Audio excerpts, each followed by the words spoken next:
Hi, and welcome back to Skrælige. So here's a recap of what's happened so far.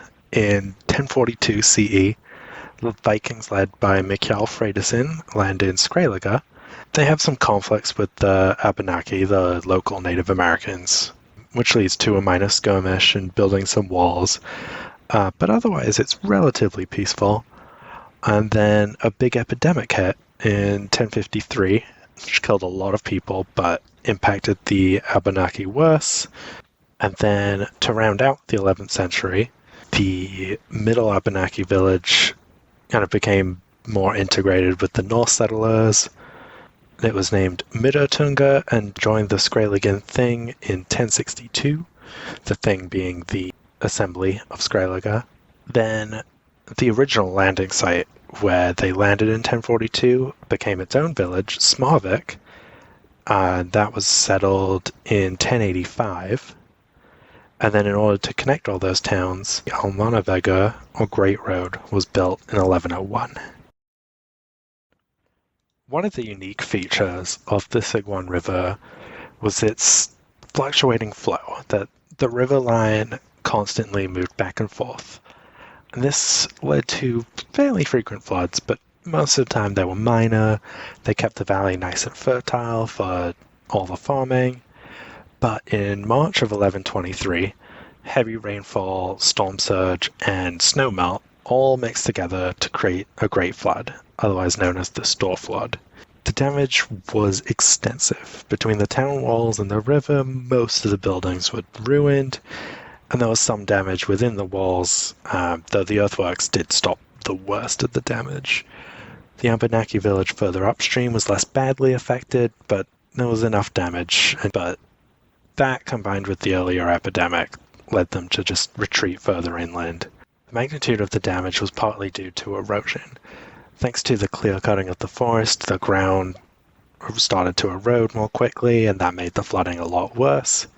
This erosion from clear-cutting, unsustainable agricultural practices was a common problem throughout the North American colonies, and this was just an early sign of the damage it could cause. And while this specific cause was not realized by the Skræligans, they did realize that they needed to do something. Construction of the Floodvegur began, which was a great flood wall along the banks of the Sigwan River. Most of it was just a large earthwork with rocks piled on top, but a portion near the main road from the town to the river was further fortified with a massive stone wall. New wooden docks constructed below the wall so ships had somewhere to stay, because beforehand, the longships they used were light enough that they could kind of just be carried inland after landing on shore, but now there's a wall in the way, so those docks allowed them to stay there.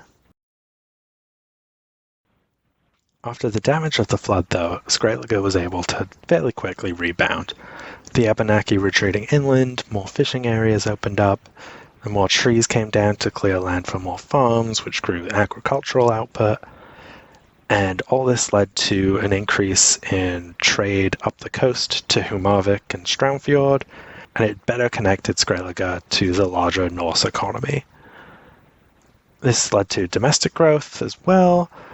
Some of the damaged structures in the center of town were cleared to make way for a proper marketplace. It was nice and centralized and allowed for easier trade. A decent number of old world goods could come in, and it propped up a small class of merchants and artisans. More resources meant better infrastructure, including a bridge that brought the Almannavegur across the river and into Midötunga. Before that, it was just a ford through the river. For the year 1200, the Thing commissioned a Manntal, or census, for all the people in Skrælige. This would help make sure that taxation was done fairly and didn't miss anyone, as well as better help understand the needs of the settlement. The Thing wanted to get a handle on just what the economy looked like at this point, since it was doing so much better than when it was just a little tiny colony of people who landed on the wrong island. So the exhaustive count was completed, and this is the first clear recorded population count that's available in the history of Skrælige. There was the 120 men, women, and children mentioned in the sagas, but The sagas aren't necessarily the most reliable source.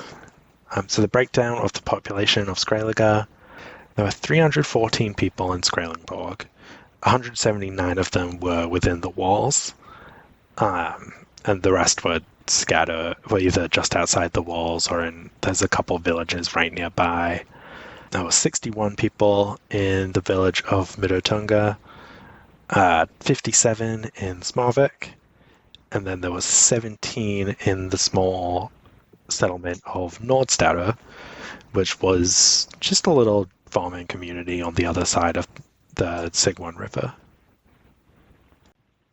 Outside of Skrælige, things weren't going quite as well. The population remained stable in Storrfloð, but was on the decline in Humarvik and Leifspedir, and no new settlements were founded. Leifspedir wasn't suitable for much more than a small stopover point on the trade route down from Greenland to Skrælige, and Humarvik was running into conflict with the local Mi'kmaq. Many settlers from those two towns either moved to Storrfloð or Skrælige, or went back east to Greenland, or just went back to the old world. That just about covers the 12th century of Skrælige, and thanks for watching.